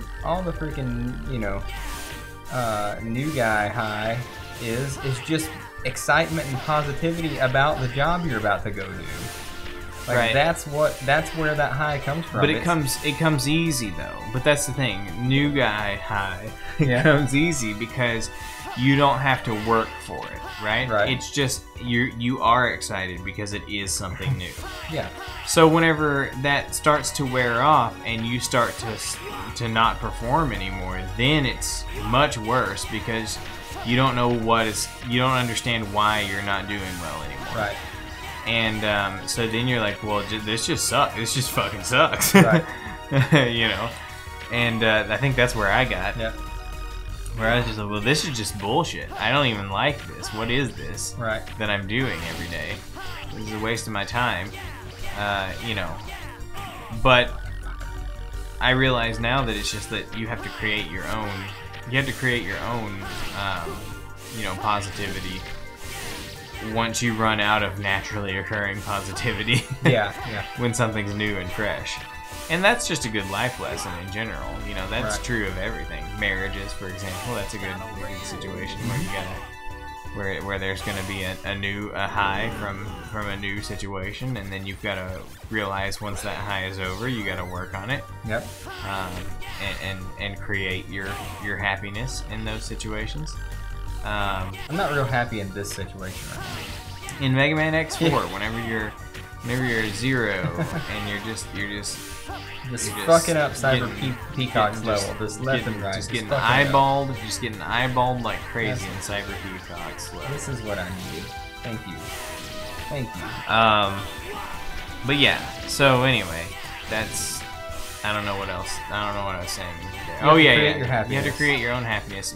But the tough part is coming to that realization after you've been successful without having to put any work into it. Right. It's difficult. Yeah. And I think that's where most people go wrong. Like, you know, you think about our good old friend Rob. I'm trying to change the name to protect the innocent here. What's up, guys? Whoa, Fabian. I mean, fella. Hey, man, Fabian. It's been a while. We're talking about positivity today. Yeah. What's your positive focus, Fabian? Yep, this is the one. This is the one, Fabian. This is it. The one you've been waiting for. And what you missed is us playing this already three times. Yeah. And the PlayStation crapping out 3 times. Yeah, the PlayStation crapped out on us, so now we're emulating it because, I mean, what can you can't fuck that up. Yeah. Emulators never fail. That's right. So you could have watched me play really good earlier when I was playing with a good controller, but now you're gonna watch me play sucky because I'm playing with a sucky controller. Yeah, we'll play X5 on the PS2. We'll get that sorted out later. Out with this controller? Yeah, with that controller. Sweet. Yeah, man. We're glad you're here. So anyway, Jeremy, you were saying that's where a lot of people go wrong is they're new. So, they get into, and they think it's always gonna be this way. Like, I'm just gonna go out and I'm gonna kill it every day. And then when they start to hit like some roadblocks, then their attitude goes in the shitter. Right. And then they go from super pumped and super motivated because they saw how A, this was a new exciting experience, and B, like, hey, I've got some success, I'm making some money, and things are going good. And then when things don't go their way every day, they start to get really negative, and finally they end up either quitting or just becoming like average. Well, yeah, or below average, like Rob, our good friend. Okay, I'll just say this. Our good friend Ron, our fellow. He started out. He was really cool. He was really good. He got, he made a lot of money, and then he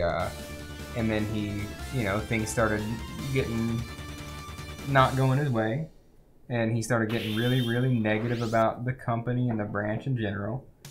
And then now he just is there. He's just there. He's not happy to be there. He's just there. Yeah. I mean, I think that's true for a lot of people right now in our particular branch. Right. But what are the? I think Brian Tracy, even in that very book, said something about like most salespeople quit their, like most new people new to sales, quit the job within 6 months. Yeah. Because because they have the same exact cycle we were talking about of success followed by failure and an inability to recognize what's like the effort that needs to go into making themselves successful after that initial high wears off. Right. Of being successful just because it's exciting. They just they lose sight of their original excitement, and they don't want to put in the effort to continue like getting better. Right. I've never played the Japanese version, so I don't know what X's voice sounds like in that. But it's terrible in this game. Just really bad. Same voice actor from 8. Yeah. That was a real mistake. Did they not realize that Mega Man X is a totally different dude? Right. No, totally different dude. Capcom totally of America probably didn't. Mega Man X is like needs to have like a gruffy, like burly voice, burly man. That's what I'm thinking. He's like a rugged dude, you know? Yeah. He's like he's like the Mega Man from the Mega Man 1 box art.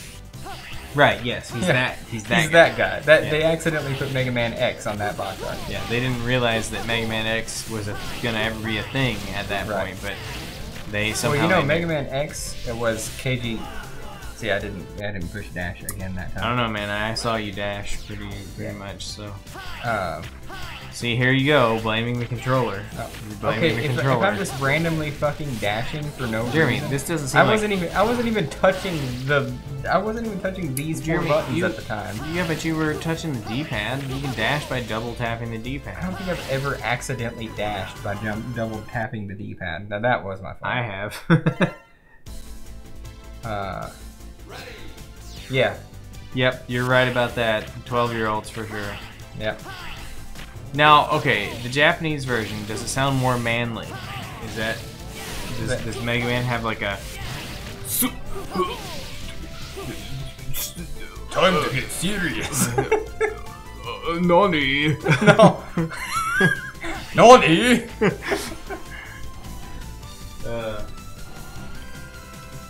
Yeah, that's the only Japanese word that came to mind at the time.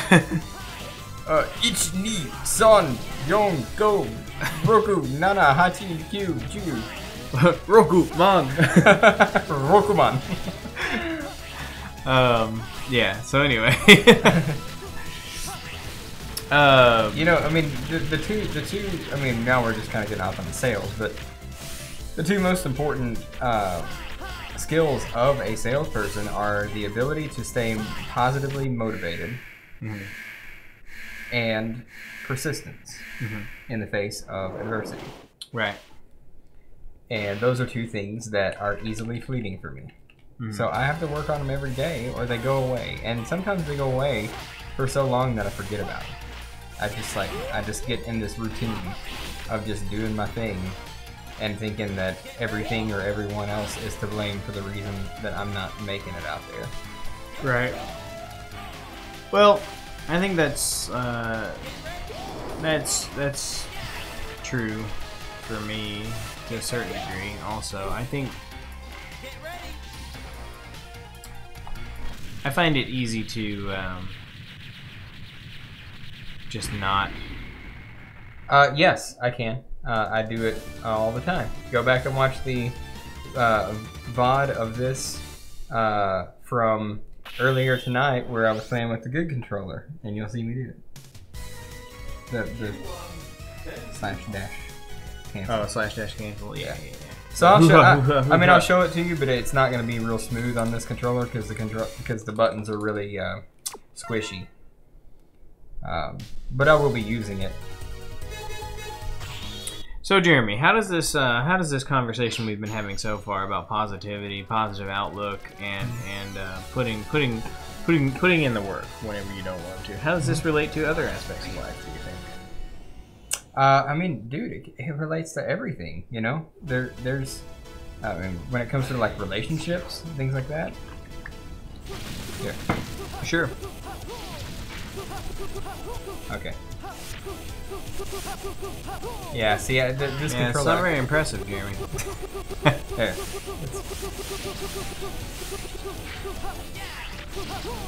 Seems like a lot of work. Huh? Seems like it'd be murder on my hands. Well, it's not as bad on this controller. That's what I'm talking. Yeah. Sorry, bro. See, you see the dash, the random dashing? That's because the buttons are just really squishy. I'm not saying that's a glitch with or a problem with the controller. I'm saying it's a problem with the design of the controller. I've never been as good at that on the PS3 as I am on the PS4. Yeah, they changed some stuff about the PS3 controller versus the PS.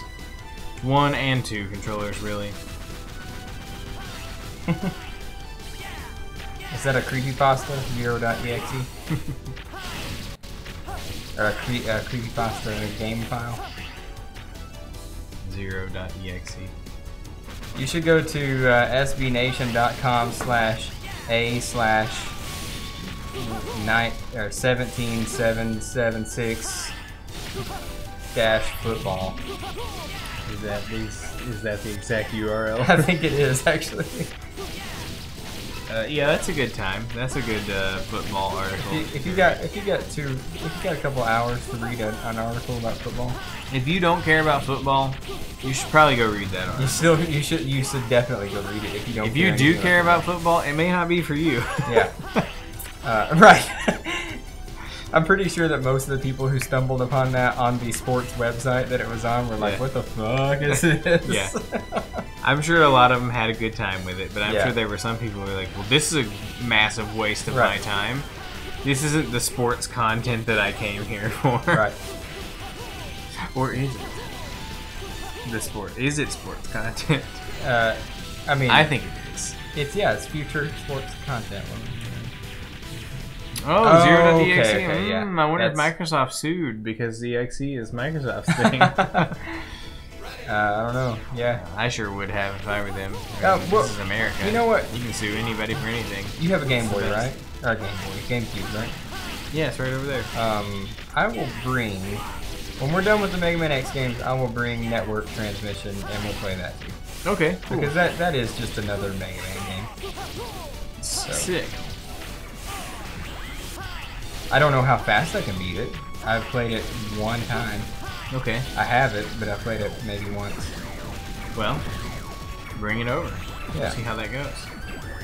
I mean, I remember it being fun, but for some reason I didn't play it much. I didn't play my GameCube much, though. Well, I got it right at the end of its life cycle, and the Wii was coming out. I don't know. I gotta tell you, I didn't play my GameCube much either. I think I'm. Did you have that like back in the day? Oh, I played Stairfax Temperatures. Oh yeah. Well, some of it. And it was terrible, huh? I played a lot of it, but there was a scratch on my disc and you couldn't get past a certain point. And I was like, well, you know what? This isn't worth investing any more time in whatsoever. And so I bailed on it. No, it was terrible. Well, okay, it wasn't. Okay, it's complicated. Mm-hmm. It was not what anybody wanted. Okay, no one wanted this, right?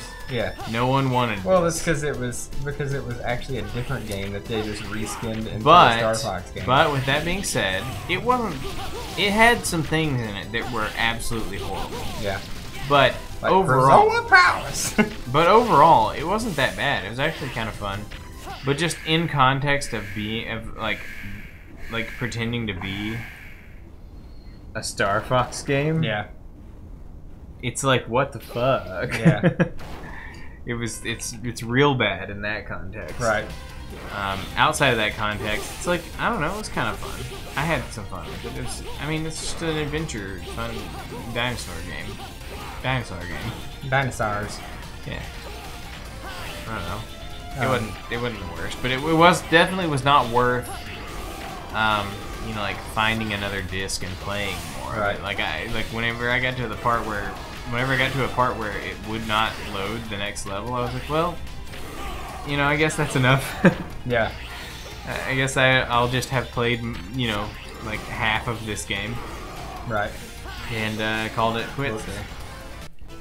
Okay. Told you Slash Beast is going to be a big problem.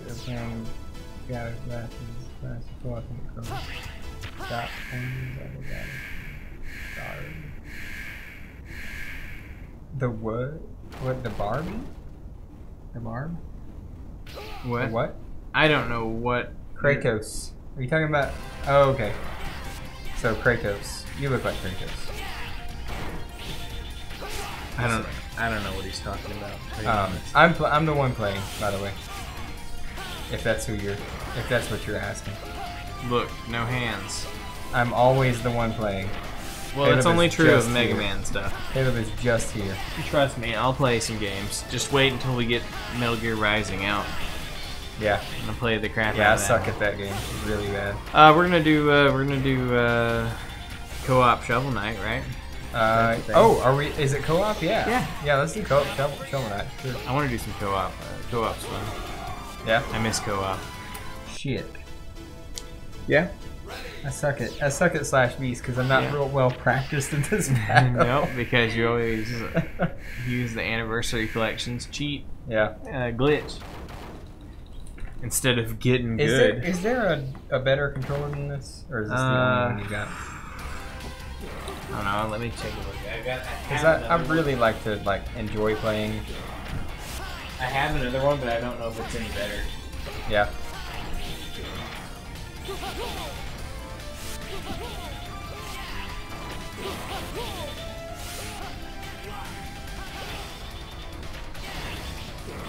little bit sturdier, I guess, but I'm not sure if it's... Feels better. And the buttons feel better. Can I just unplug it and plug it in? Hold on a second. No, don't do that. Turn that controller off. I think, yeah. Turn it off.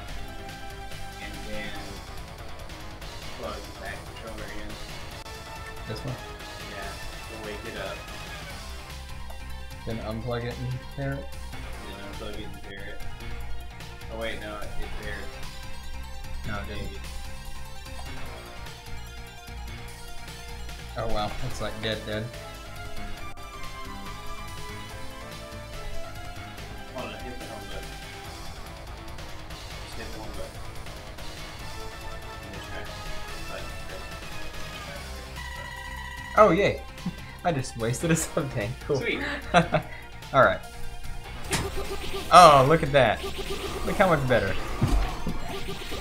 Check it out. That made all the difference. Wow. Sorry you had to play with a terrible controller. Oh no, and I just didn't know that. I'm through the 8 Mavericks now, and you know, hey, now I've got a good controller to play the Sigma stages with, so it's cool. No, he can't beat a stage. Shovel Knight, Black Knight theme is epic. I wouldn't know because I've been playing it. How's Black Knight's theme? I don't know, dude. I haven't played that game far enough. I haven't never fought Black Knight. Man, this is so much better. This is just so much better. Dude, I honestly didn't know that I had a controller that was as bad as the one that I was having a lot of trouble playing with that controller, but I made it through, so. I don't know, I only ever play PS3 with my DualShock 3s. I don't play with these controllers. These are only for the RetroPie. Yeah. So. Oh, this feels so much better. I just I was just kind of like resigning to the idea that the PS3 controller was just so much worse, but this feels good. So yeah, but this one's still great though. Yeah. With its gray, so good. I love this gray color. I know I said that last time. But yeah.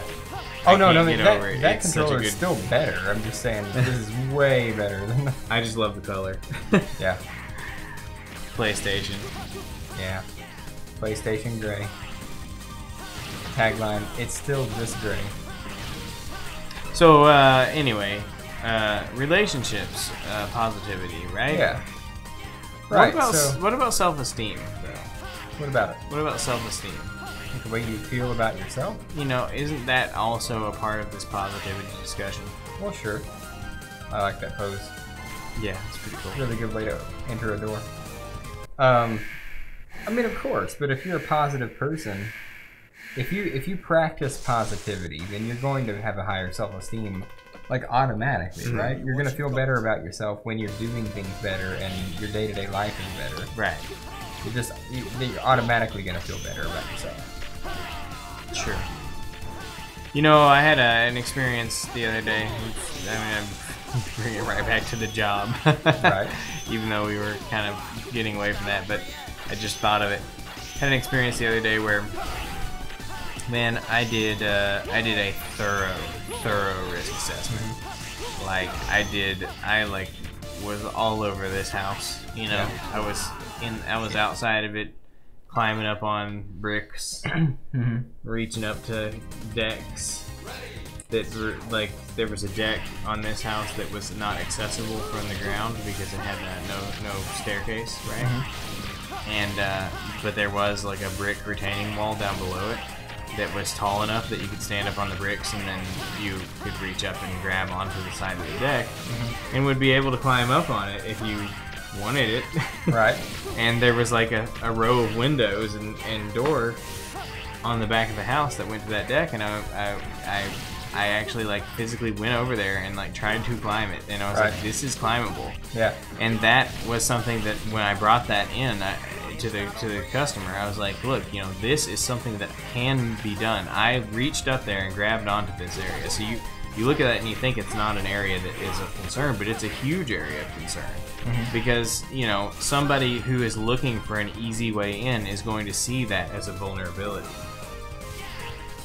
And and they're going to be thinking the same thing that you're thinking right now, which is that, well, nobody can get up to that, so it must not be worth, you know, putting any effort into. Right. And they realized and agreed that they needed to cover that. Yep. And that would not have happened had I not been more thorough than I have in the past. And that thoroughness came from me going, you know what, I'm just going to do this. I'm just going to do my job. Yeah. You know, rather than do the minimum effort, I'm going to do the maximum effort. And I did. And that was also part of the positivity thing, because it's so easy to just be like, ugh, no, you're not going to buy anything anyway, so you might as well just, you know, get this done and get out of here as fast as possible. Right. You're Henry, and I am Guy who play in the streams. Show me what you've got. So anyway, no, and I agree. Like that's you know, Fabian, if you came here at the beginning of the streams, you would actually we announce our names. Yeah. You would hear and know who we were. You just got to come early enough. We start streaming 7:30 sharp every single night. Monday. every Monday, never a second later. Yeah. Exactly. Anyway, what? Oh, I was just gonna say, like, that's the whole point of like what it does for you, mm-hmm. in work. Like you're just how you do your job. And I think a lot of people look at, you know, the whole like power of positive thinking and the whole, what do you call it, the law of attraction. The law of attraction. And all that stuff that you know, people look at it as a bunch of like hokey, you know, spiritualistic nonsense. It's not. What it is training yourself to do everything possible to make something happen. Now, there are people who take it to a spiritual place that doesn't make sense. Yeah. But it's not fundamentally like BS. Right. Stuff. It's just that it gets a bad rap because of the new age movements that have taken on these kind of concepts. Right. But there is truth to it, though. You know, your outlook on life can, you know, affect how you behave, which will affect what the outcome of your situations and honestly, you're in. I'm sure that people who believe in the spiritualistic aspects of this whole law of attraction thing probably have success from it, simply because their mindset shift from good things will happen to, or bad things will happen to me, to good things will happen to me, causes them to take the actions that cause good things to happen to them. Right. Even though, you know, they're believing in the wrong aspect of what actually makes it happen, honestly, the law of attraction people are kind of appealing to an audience who otherwise wouldn't be affected by this. Yeah. Because they're not in sales organizations or, you know, organizations that are going to try to get their employees to have a higher, you know, productivity rate. I think the biggest risk with that, though, is that, at least from my understanding, that more like spiritual guru side of the new agey law of attraction stuff is more about selling books and things to people than it is about like actually creating good behaviors. Oh yeah. And I think that for a lot of those people, what they're not being taught how to create positive thinking and positive behaviors in their lives. They're just being told they should think positive and keep buying my books, right? Right. And it's kind of like a racket in some cases. Yeah, it has a bad reputation for that. I mean, a lot of spiritualistic things, you know, holistic things, and things that are, you know, new age type stuff. It is all about just pushing a belief system on people who are weak of mind to try to sell as much as possible. Right. But I think something like The Secret by whatever her name was back in that day, and Oprah was a big, you know, proponent of it. Mm-hmm.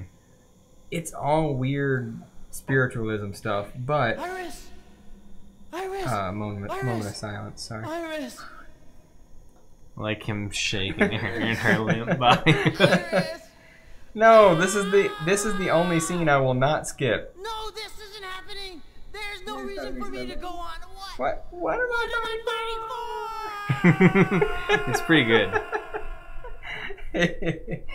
It's pretty good. We have to watch that scene every time. Every other scene, it's I'll the only skip scene that gets watched. Oh yeah. By the way, my favorite background. Oh yeah, mine too. In this game, it's sick. So fucking cool. It's super sick. I love it. I was gonna mention it until then you did. I go the lower route just so you can see it better. It's so cool. It's a harder route to go, but it looks so fucking much cooler. That's a badass background. Look at that. And it moves with you. It's not parallax scrolling. It's just moving right with you. I actually hate that about it. It still looks cool. Well, what's weird about it is that the background behind it, the stars and stuff, they do move. Right. But it the part that definitely wouldn't be moving is moving. Right. But I don't understand. I think they just got it backwards of what they like. The stars shouldn't move, and it should move. Yeah, but it still looks fucking cool. It shouldn't be moving super fast though. It should be a really slow scroll. Right. And the stars shouldn't be moving at all. And that is not overly complicated. What is that? 2-3 cycles? Yeah, it's probably only a few frames. maybe four frames. Yeah. But it's really impressive. Still looks good. It's really impressive to look at, but it really is only a few frames. I don't know. Nani, are you talking about? Shit. Were you distracted by the background? I know. I was distracted by. Yeah, I was distracted. Yeah. Oh, you know what? This way. This is pretty good view too. Yeah. It's just a really cool looking thing. Yeah, it is. But man, the stars shouldn't be flying by back there. Right. That doesn't make any sense. Hey, nobody ever said that Capcom were perfect. No. Like, literally no one ever said that. I don't think anyone would ever say that. I don't think anyone would ever have a reason for saying that. No. I mean, unless you were completely out of your mind. It's like a 2D and 3D real fusion. Cool. Oh yeah, and it disappears here. You can see it, and then it disappears. Why? Well, because the background... Because RAM. They ran out of RAM. They had to create him. Think so? Yeah, I guarantee that. Because you can still see the stars back there. Mm-hmm. He's a huge sprite, though. Yeah. He probably got several animations that need to be stored. He's a huge mass on the screen, so I'm sure they had to clear it out to make room for him. Oh, here we go. Give me the good pattern right off the bat, bro. And I squandered it. I bet the Saturn version, it is still there. I bet it doesn't go away. You think so? Yeah. We'd have to try that out sometime. Ah, fuck. Yeah, he gave me the good pattern and I fucking squandered it. Yeah. Seems that way. My fate is sealed. Did we listen to what he said? I don't think so. I know what he said. He says... My fate is sealed. I have no choice. Voice acting. It's the worst thing that ever happened to video games. Yeah. There's some good voice acting. Nah. I don't believe you. I like Kingdom Hearts voice acting. Haley Joel Osment, man. Is Haley Joel Osment reprising his role? Yes. As Sora? Mm-hmm. Cool. He's also in a show now. I was gonna Show say. us again. I was gonna also say, is Haley Joel Osment still like? Yeah, he's in exist? a HBO show now or something. Is he still exist? Yeah, he still exists. He is alive. He is alive and fat. Yeah, that's I'll my say. understanding. Is that fat Yeah. has become a major part of his life. Oh hey, I'm doing real good. how does Real good. positivity affect your fitness routine? It hasn't. I don't do one, so. Yeah, me neither. But I intend to get. Oh, that's another good one. To talk about is language, like I was telling you earlier, the other day. The video I was watching about which I do need to send you that because you should watch that. It's pretty good. It's pretty good. The video about language, about using different language whenever you're referring to things that you want to achieve in your life. You know, referring to things you want to do as things that you want to do rather than things you need to do. And I want to put together a good workout. Oh, hold on. It was our destiny to fight. It's our destiny. What? When does he say my fate is sealed? I have no choice. They say something different every time. Oh, but that's the only one I care about. I only care about my fate is sealed. I have no choice. Well, you know what? If I start fucking up early on here, I'll just die on purpose and then we'll listen to it again.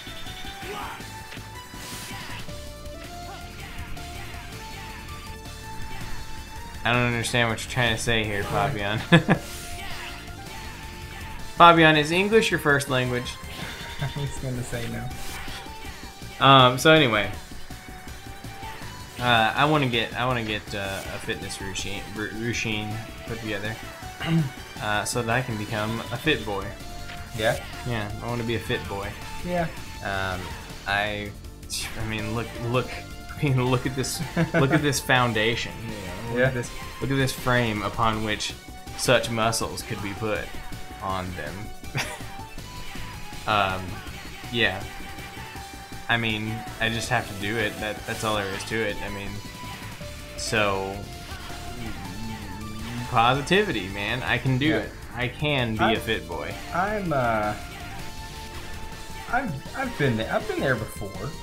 A fit boy. Pretty fit. Pretty like, you know, I wasn't like buff by any means, but I had some abs and some little stuff going on. Did you do 100 push-ups, 100 sit-ups, and 10K running every single day? Yes, no skipping.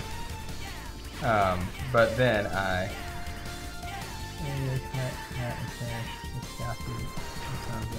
Yeah. It's fair.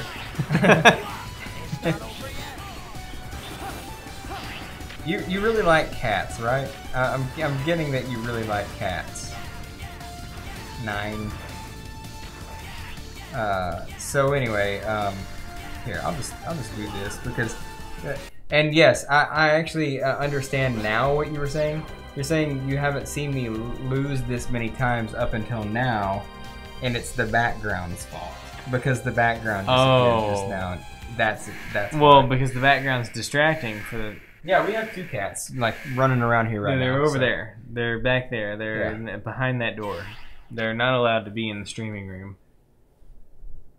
I said we have cats. No, they're right over there. I have no choice. Hey, he said it. There you go. Yeah, so that's what I was. I have no choice. Yeah, well, because they smell bad and they don't. You have to let them out to poop all the time. That's a joke. That was a joke.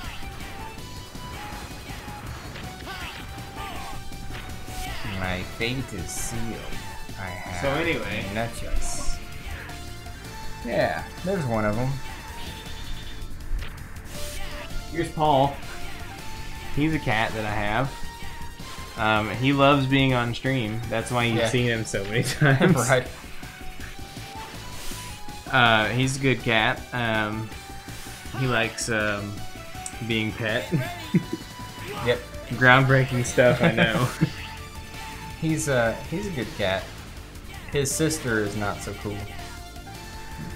Yes, I mean, they're not allowed to leave. Right. So, I guess that's probably the case, but he seems pretty happy. Now, Paul, you want to go outside? He has Stockholm Syndrome. Isn't that what it's called? Yeah. I try to let him free sometimes. He just, he always just ends up going to the wrong house. Yeah. You know, I mean, he tries to come back, but he goes to the wrong house, and then I gotta go get him. I've played this game maybe 1,000 times. I've never seen the general do this. What? Like, fly back and forth over and over, and then go down and shoot this little blue thing. What does he even do? Like, I didn't even know he had this move. I don't know, Jeremy. This is the real game. Usually he flies back and forth a few times, and then he shoots his fists out at you. What the fuck is this all about? I don't know, Jeremy. This is the actual PlayStation game. I mean, it's on the RetroPie. That's a problem. It's basically the same. It's What's the original PlayStation version. What's a Billy? Here you go, Paul. There. Paul doesn't play video games very good. Okay. All right. I let him try sometimes. There. That's all I needed. Thanks. I'm assuming that Paul is to thank for that. Have you ever seen this much skin on the bottom of a cat? He's got a lot of the skin hanging down off of his gut. He's a healthy cat. He's really healthy. Trying to get him some new food. Get him some new food. Yeah? Why? New brand, new kind. Not urinary tract health. Well, his urinary tract is pretty healthy after eating only urinary tract health food for the past like 5 years. Yeah. So he's doing pretty good. You don't think he's like genetically predisposed to having? Well, he's got another problem where tract he pukes a lot. Yeah. And we're trying to stop that now, so we're gonna try to change him to a different diet. Yeah. See how that goes. Right. Should I even try? What? I got 0 lives. You know what? Try what? Try getting through all this and Sigma on 1 life. Well, why don't you just fight Slash Beast first? Well, I was just gonna let Cyber Peacock kill me, but... Oh, okay. Well, I just recall that Slash Beast is the one that you have the most trouble with. Right. So I figured maybe you just fight what him I'll do first is fight him first. When I come back, what I'll do is fight him first, and then everybody else. Oh shit! Homing feathers. Right. Explosive homing feathers. I mean, dang. These aren't just your run-of-the-mill feathers, bro. Oh, not stage select. He need that milk, yeah. Yeah, he doesn't do well with milk because no cats do well with milk. Right. But he is the best cat of all time, though. He is. You know, despite all of his many flaws, he is the best cat. Our sister's cat, though. Worthless. Yeah. We were just talking about the pointlessness of a cat's life last night. Yeah. And, what's your motivation? Cats' lives are pointless. What are they doing? What gets you out of bed in the morning, Paul? They have no motivation to do anything. They just lay around all day, mooching off of their humans. Yep. It's kind of pointless. Yep.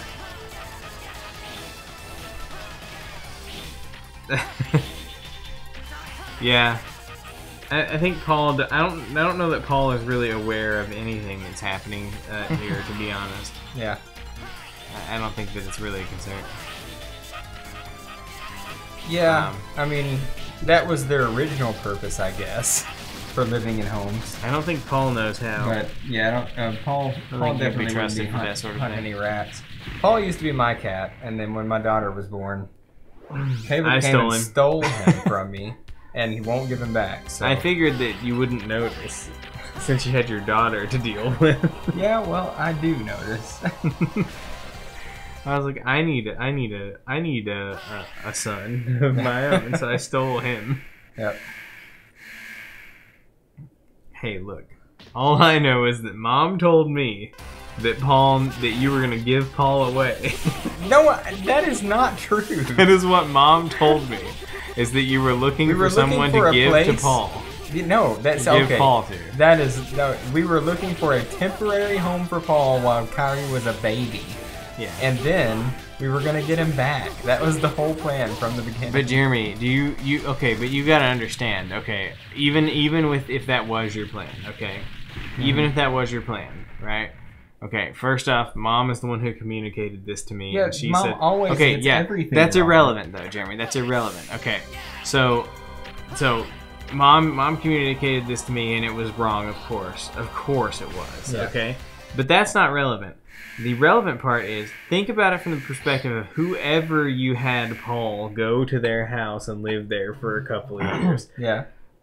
You cannot expect that someone, after having your wonderful, amazing cat there for a couple of years, that's just not fair to anyone to do that. To say, hey, can you? No, Jeremy, no, really, take a second to step back and examine yourself and your entitlement in this situation. Dude, you are going to ask letting someone, somebody borrow something and then being like, well, I like it. It's no. It's not the same, okay? It's not the same. It's the same. You are basically burdening someone with your animal and then expecting that they're just going to give them back later, as if they're not going to form any attachments to this animal. So it's really, even though your intention may have been different than what was communicated to me by Mom, the fact that what?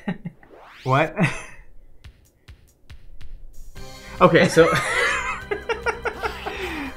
even if that's the case that Mom miscommunicated it, that's fine, not an issue. The fact is that your entitlement to having Paul after having given him after having burdened someone else with him for so long and expecting that you would just get him back, like, to ask someone that is like morally wrong. No, that is not true. It is. You willingly took on the task. It wasn't a burden. It was something you willingly wanted to do. But Jeremy, that's not a burden. It's not. You can't call it a burden if it's something you wanted to do. Nobody ever asks you to take their animal and then be like, "Hey, but give him back later, though." That's not a thing. It is a thing when you have a baby that you don't want suffocated by a cat. Yeah. Well, I mean, when you still want the pet. I mean, true, it didn't get suffocated by Paul. I don't see what the issue was. Because we kept Truett in our room and kept Paul locked out. Yeah. Kyrie was different. Kyrie had her own bedroom. Truett didn't have his own bedroom when he was born. Sounds like first world problems to me. Okay. Well, whatever. You're also in the first world, so... Yeah, I know. I don't know. No, I'm talking about like first world baby problems. Yeah? Like a baby first world problems. Okay. Like Kyrie has the first world problem of having her own room. Well, I mean, the problem was... Tonks is in here now. The problem was... Huh? Tonks is in here now. But why Paul was gone. Hey, Tonks. Hey, you want to be on the stream? Oh. Tonks is not very cooperative. No. She likes me better than Caleb, though. Usually. There's Tonks. Usually. We don't have any cats, though. We hate cats. Well, because the reason that Paul is here is because my wife had a baby. And we didn't want the baby suffocated by the cat in her crib. So Caleb has Paul now. Paul is known to do that. Cats are known to do that. No, Paul himself has a storied history with baby suffocating, so we needed to put a stop to that. Yeah. We just thought it was dangerous to have a cat freely roaming the house when we had a baby in a crib.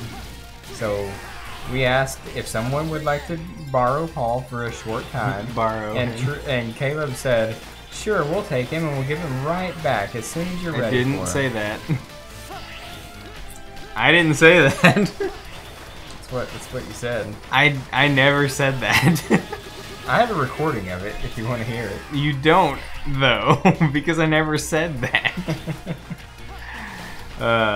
You know, this whole transaction occurred between me and you through Mom. Okay? Yeah. And then I just rolled up to your house and was like, alright, I'm here to take Paul. And you were like, sounds good. Fabian, this cat's the worst thing that ever lived. Yeah, it's not good. She feels like a wire brush. She has the least soft fur ever. It hurts. It actually hurts to pet her. She has a really bad attitude. Yeah, she's kind of a bitch. She has only half of an ear over here for some reason. Yeah, I'm sure somebody was justified in taking that off of her. With the scissors, I don't know. But no, she's actually pretty cool. Like, Paul right here is the happiest cat you'll ever encounter in life. He's like chill and content, and he's always like just, I mean, high as hell. I mean, Paul is... He is always stoned AF. Yeah.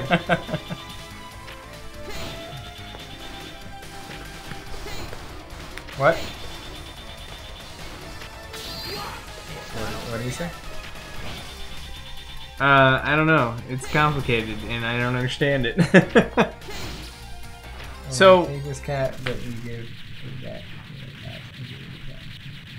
No, don't do that.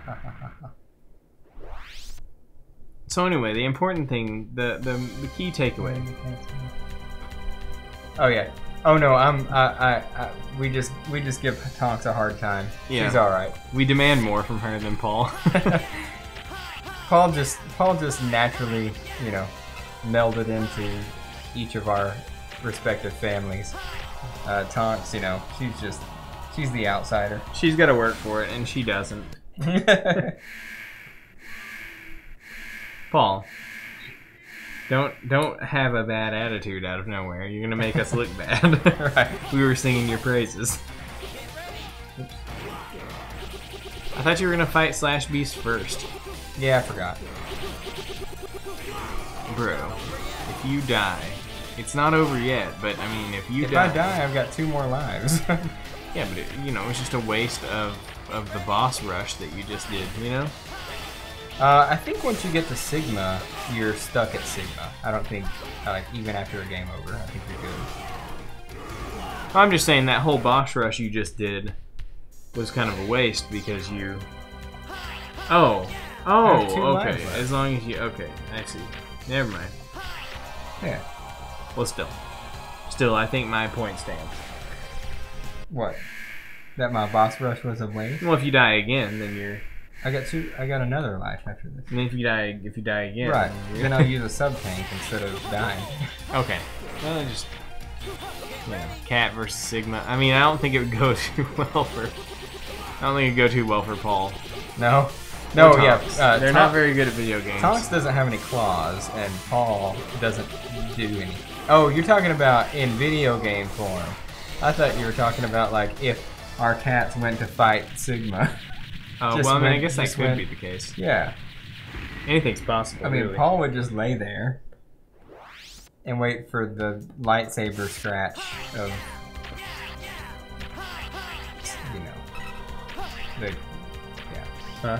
And Tonks would give it her all, and then she would die because she doesn't have any defense. Sorry, Paul. Oh, he's upset now. Maybe it's because I was...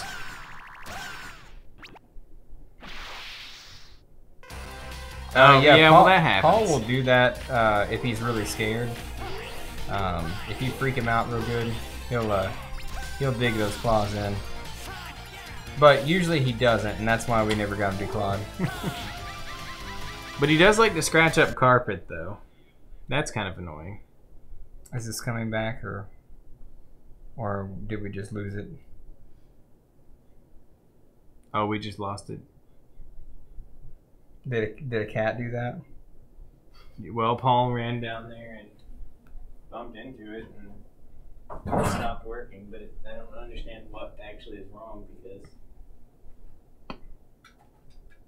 What did you unplug? HDMI? The RetroPie. HDMI. Oh. Yeah. I don't know what happened just now, but. Well, you know what, guys? It's been a lot of fun. This is the 4th time. But Oh. Well, sorry. We're not beating Mega Man X4 tonight. I'm not starting that over. You want to knock it out next week? Yeah. Fabian, you want to come back and watch us play this game again next week? This same game again next week? Yeah, we really got fucked over real good. Because this will be the fourth time. This would have been the fourth time that we've restart this game, and I'm fucking over it at this point. So same. But I'm not even playing it. But let's see if Metars can defeated Zero, why Cats can't not defeated Sigma. That's a good point. That's a good point. And if you're talking about me getting killed by Metars, that probably did happen at some point. So you're right. So, well, since we're kind of over that, positivity though. I mean, yeah, positivity. We're gonna play. I don't know, dude. It's 10:20. We might as well just call it quits. Hey, Fabian, it's been good. Yo. Well, that's fine because the controller stopped working all of a sudden too. So, hey, thanks for coming out though. Appreciate it, man.